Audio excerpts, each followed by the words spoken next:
Hey, what's up guys? Matt here with Fix Anything Save Money. Today we're going to be doing a carburetor replacement on this Poulan PL3314 16-inch chainsaw. So we're going to be showing you all the steps, and we're going to kind of be going a little slow so you guys could skip around in the video if you're hung up on a part.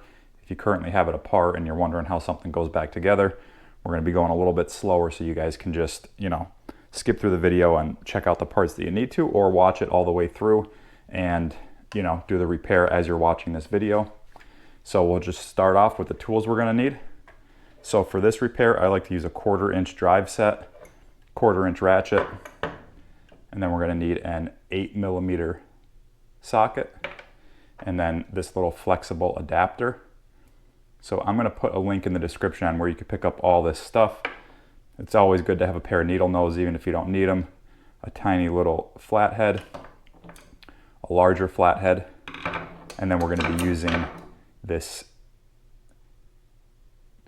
T25 screwdriver, and that's going to be to get all these bolts off, because we're going to need to take off this plastic housing, and then we're going to need to take off this housing that has the pull start on it.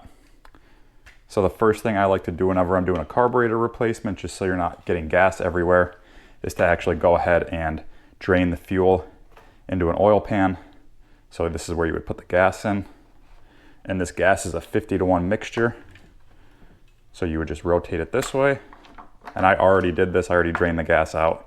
This is just for demonstration, but you pretty much just pull this.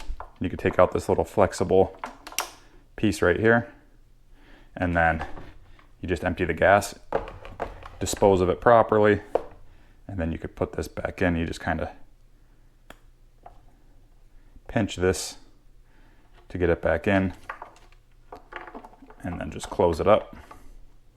So this just mitigates any messes you're going to have, because when you're replacing the carburetor, you're going to need to take the fuel lines off, and usually when you take the fuel lines off, you're going to have fuel spilling out. So if you're working on, like, wherever, you just don't want to get gas everywhere. So once you drain it, you can let it sit in a larger oil pan, but for this video we're just going to put it back on the table. And then the first thing we're going to do is we're going to go ahead and remove this black cover here. And there's 3 bolts that keep this cover in place. And there's one right here, in here. And this is where we're going to use this T25 driver. There's one here. Then there's one in here. And then there's one right in there. You could actually see that one. The other ones are pretty deep. So all we're going to do is loosen these all the way. There's no need to actually remove them like fully out of the housing. We're just going to loosen them, and then we're going to pull the whole cover off and leave the bolts in there.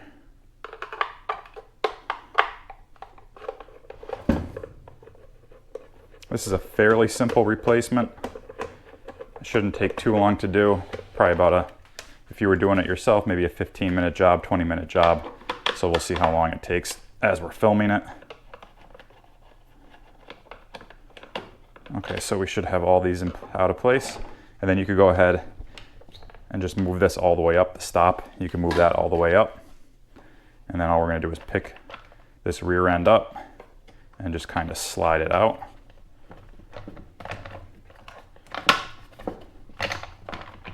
Just like that. Okay, so we'll just set that off to the side. And then you're going to see that exposes the air filter housing. And then behind this are the nuts that hold the bolts in place for the carburetor. But we're also going to go ahead and remove this pull start. And to do that, we have another 3 bolts. It's not one right here. This is the idle adjustment for the carburetor right here. There's one here, just to the left of the priming bulb. There's one here, and then there's one right here. So we'll go ahead and remove those 3 right now. And these will actually come out. So just be careful you're not dropping them.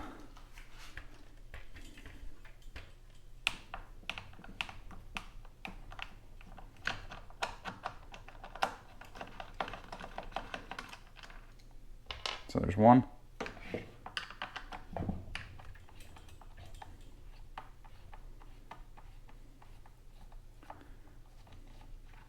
And you know, if your pull start's dead or your pull start's broken and you're looking to get a new pull start, you can kind of use this video. Just take these 3 bolts off and put a new one on. It's pretty simple if your pull start is broken. And really, if you're, you know, you watch this video and you replace the carburetor on this, you could pretty much replace the carburetor on just about any small engine. You know, they're all pretty, not identical. All carburetors are a little different. So there's the pull start. We'll set that off to the side. Okay, so now that's going to give us access to this priming bulb, and we're going to take this air box off right here. And I'm going to show you the new carburetor we're putting on. This is made by a company called Hypa, and they make small engine parts. They make carburetors for a whole bunch of different small engines for, you know, mowers, chainsaws, leaf blowers. You know, they have a pretty large selection on their website. So I'm going to put a link in the description on where you could pick up this carburetor in particular. And then, like I said, I'm going to put links so you could buy all the tools that you're going to need too. So you can kind of just check the video description or check the comment section and you'll see all my links. And then you can see this comes with the new priming bulb. I don't believe it comes with a gasket, so there should be a gasket behind the carburetor. We'll just reuse that gasket. As long as it's in good shape, we shouldn't have an issue. So we'll set our bolts off to the side. And then I'll show you how to remove the actual air filter. So there's a little tab right here. You're just going to pull up on that and just kind of pry off the little housing, and then you could kind of just pinch out the air filter. And this is also a great time to clean up your air filter. Soak it in, you know, Dawn or soapy water, let it air dry on a windowsill, and then when you go to put it back in, I like to just put a couple dabs of oil in it. That catches any dirt in the future, so we're not going to do it for this video, but that's something you should do. You should always clean these when you take them out. Set that off to the side, and now you're going to see that gives us access to these 2 nuts right here. These are our 8mm nuts, and they're connected to bolts that go right through into the carburetor. So that's where I like to use this little 1/4-inch drive. And the link I'm going to put, it isn't this exact tool, but it's like a whole kit that is a pretty good deal, and it comes with this little flexible adapter. So you don't have to take this handle off. You could just kind of get in here. And then we're just going to loosen these up. And these nuts are easy to lose, so I recommend just taking them out all the way and letting them just sit in the actual socket and then pull it out of the socket like that. You don't want to try to get it out with your fingers because it's just a little too tight. Okay.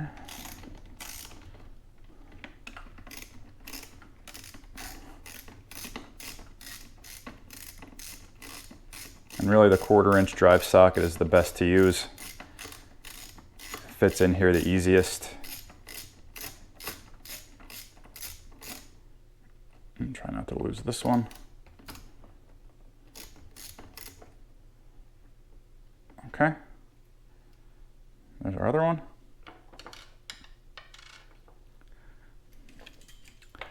And now we can actually remove the air filter box. And you could see how it goes on there. This little rubber grommet for the air box, that just kind of slides out of the way. And then you could just kind of wiggle this out. And this little, your choke right here might fall out. I'll show you how that goes back in. But you're just gonna kind of wiggle that out, and then you could set it off to the side, just like that. Okay, and now the thing that I want to show you, because this could be a pain to put back in, is your actual throttle linkage. So you can see when we pull the trigger, what the linkage does. So I like to go ahead and just remove this whole piece right here, because that allows you to get this pin out easier. So I just remove this whole thing.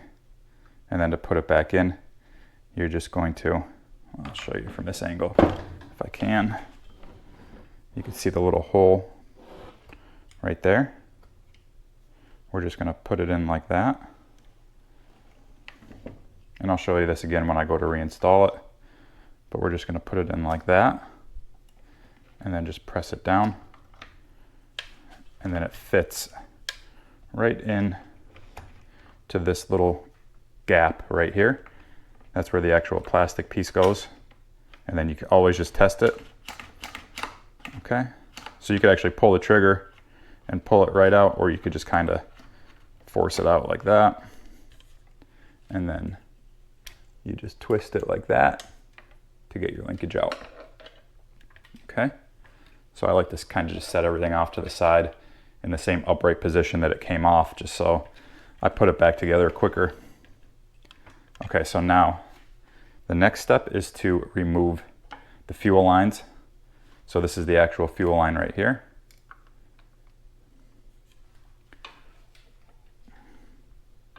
And then this right here, this line goes into the carburetor back here. That's our overflow. Okay, so this is where I like to use a little screwdriver and just kind of pry these fuel lines down. So you see that pop right off. Sometimes they're not that easy. And then we'll come around here to the other side. And you really can't see this one, but it's behind this throttle. And then you're just going to, here, I'll show you. There's a fuel line right in there. We're just going to do the same thing. We're just going to pry it down off the brass line. So that came off. That might take a little bit longer. Sometimes they're kind of seized up on there, or almost a little melted on there. Okay, so now we have our lines off. And that part right there, you can see a little bit of fuel still bubbling out. That part, if you have a full tank of gas, you're gonna have fuel kind of squirting out everywhere. So I like to always, dump the fuel out and then just put fresh fuel in. So now we could go ahead and take our carburetor out. There's nothing else holding it in. So you can see how it goes in with these two bolts. It slides through those two bolts. So we're just gonna take it right out.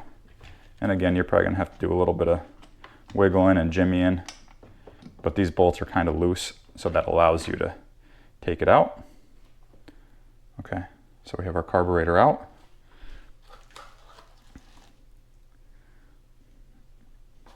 We'll set that off to the side. We'll set the old one off to the side. We know it goes back in just like that. And then all we're gonna do is take another little screwdriver, maybe a medium-sized screwdriver, and we're gonna actually pry this priming bulb out. So you could see how, I'll show you the new priming bulb. There's these little wings on it, these two wings right here, 1, 2. So they go in like that. They clip in to this little housing. So all you're gonna do is actually press in with a screwdriver on one of those wings, and this will pop right out. So you just wanna kind of look for the wing. You can see it right in here. You can see it right there. So we're just gonna kind of pry and then pull it right out. And then we're gonna reuse this line and this line. So we'll take this out. And we could set this off to the side. This is junk now, or you could reuse this bulb. A lot of these bulbs get dry rotted and break, which I think is why Hypa, gives you a new one already attached. And it's nice that it comes attached to the right side, so you know exactly how it goes back on. So that's kind of a cool little thing that they do. Okay, so now we could put the new one back on. We know it goes on just like this. These are our adjustment ports. So this is our low side, and this is our high side. This would be for idle, and this is for when you're at your max RPM. This is how you would tune your max RPM. So if it gets out of tune, that's how you adjust it. And then this is our idling screw. But these come pre-adjusted, so you shouldn't have to mess with that at all. But if you do, I do have a video up on carburetor adjustment, so be sure to subscribe to the channel and check out that video. It pretty much adjusting a carburetor is pretty much the same on all small engines, the process that you go through. So if you're curious, you could check that video out too. And then we're just going to line up these two holes right here with these bolts, and you could take note of the configuration.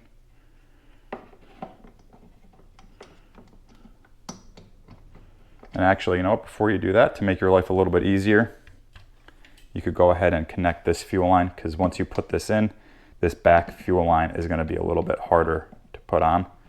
So you could go ahead and you want to get these on as tight as you can so you're not leaking fuel. And then you're just going to tuck it behind those. And then we're just going to put our bolts in, slide our carburetor into place. And then we're just going to take this and we'll attach it to this other little nipple right here. Okay, and like I said, you want to make sure these are all on snugly, tightly. And then all we're going to do is push that down through there. And then just, you'll hear it, you might even hear it click into place when these little wings clip into the housing.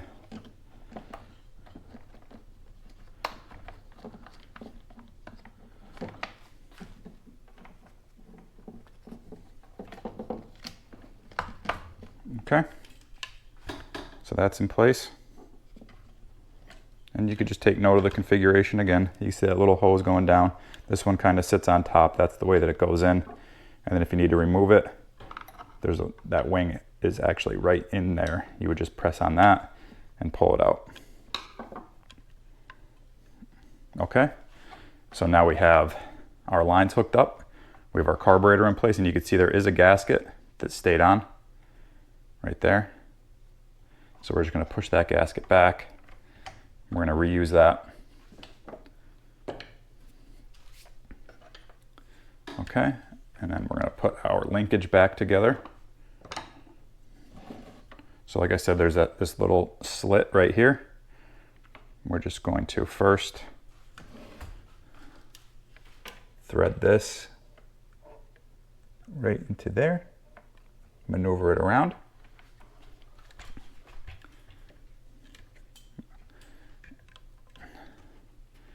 And then we're just going to actually push the throttle cable in to get it in. Put it into that slit, and then you just want to check everything. Make sure everything is working as it should, and it is. So now we could go ahead and put the airbox back on. And now, see, this is probably going to fall off on you. The choke lever is most likely going to fall off on you. So I'll just take it out and show you. Okay, so the choke lever, we could put it back in just like this. So you see that? That's where the choke was. That's the hole for the choke. We're going to put it in like that. And then we're just going to twist it like that. And then we're going to get our airbox in place. And you could see here, it's going to sit right in this little gap. So you could go ahead and just push that in like that. And then we'll lower everything into place. And then this fits in back into this rubber housing. And then we just put our bolts through the housing. That actually lines up pretty easy when you do it. Get the camera set up. Okay. So then you just want to make sure that this rubber piece is flush with the airbox. Our bolts are in. Give it a squeeze. Make sure there's nothing like catching or binding up. And then these wires will usually come out. That's for the kill switch. So you could just kind of clip those in right here, tuck them back. It looks like they got pinched at some point or maybe a little melted, but that's neither here nor there. Okay, so then all we have to do now is put our nuts back on. And again, I like to actually put it in. Make sure your ratchet is on tighten. And then just kind of, it's easy to lose these nuts and they always seem to fall in the worst spot. And it could take, you know, something that's supposed to be a 10-second job to tighten them into having to, you know, take the airbox back off if one falls back in here or something. So I like to be very, very careful when I'm putting these back on, just because I don't like to add any time if I don't have to. And of course, you know, sometimes it's unavoidable.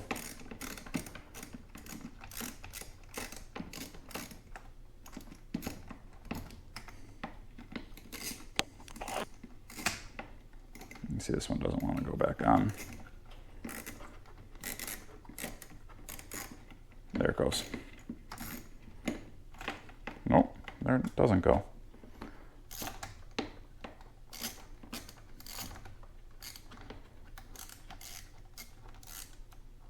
I'm sorry if my hands are in the way, but I'm trying to get it back on. And just so you know, you rotate these clockwise.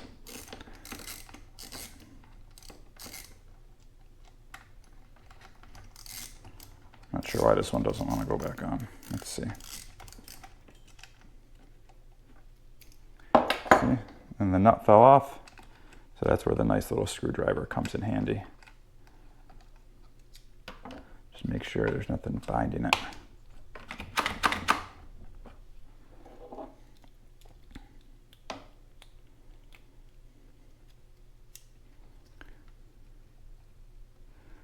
A lot of working on small engines if you haven't done it. The hardest part is having patience and remembering how things go back together. If you're, you know, I mean, you don't need to do that because you have a video now, but if you don't have a video, what I recommend anytime you're doing anything is to take pictures as you are going. There we go. Take pictures as you're going, and that'll help you tremendously. There it goes. That was harder than it needed to be.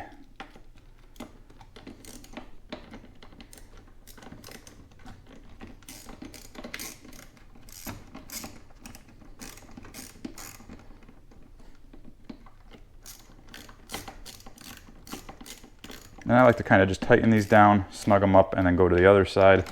Do the same thing, almost like you're tightening lug nuts on a car. You don't want to just tighten one all the way down because you could kind of bind up one side. And these don't need to be absolutely over tight, and you don't need to, you know,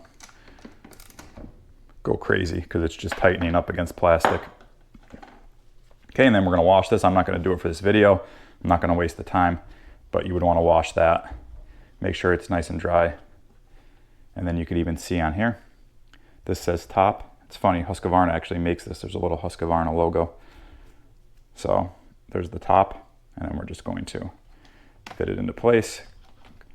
That just kind of clicks in. And you know, if you want to change the spark plug while you're here, here's the cap. There's the plug. Okay, so now we have it, you know, 90% back together. Now we're just going to put the housing on first. So we're just going to slide it in just like that. Just make sure all these wires are clipped back into place, and that goes under just like that.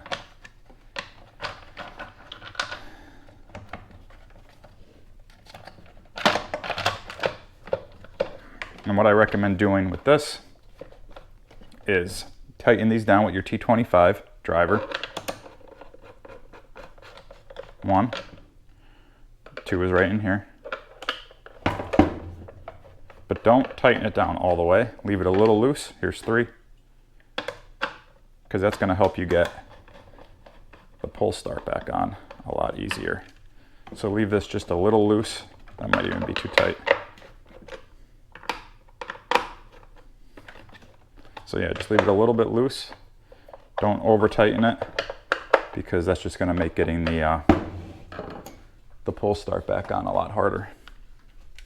So there's our pull start. We'll put that in, and you can see there's these little tabs right here. These kind of fit underneath this housing. And that's why you would want to leave it loose, because you're not going to be able to get these inside the housing if you just crank down on it. So once you have it fit into place, you can't see those two little clips, and everything is lining up. It all looks together. Then we could go ahead and tighten these 3 bolts down in the housing.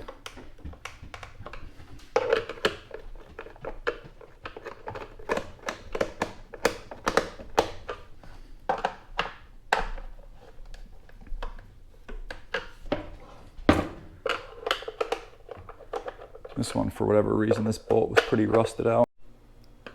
Okay, so we got our 3 bolts in on the top for the housing. 1, 2, and 3 right here. So those are all tight. And now we're gonna go ahead and put the 3 bolts in for the rest of it. 1 goes right here, then 2, and then 1 right here, 3,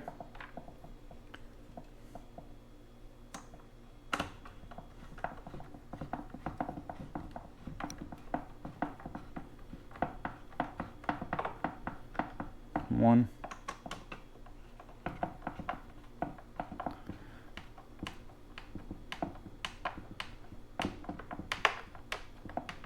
2, and the 3rd right here.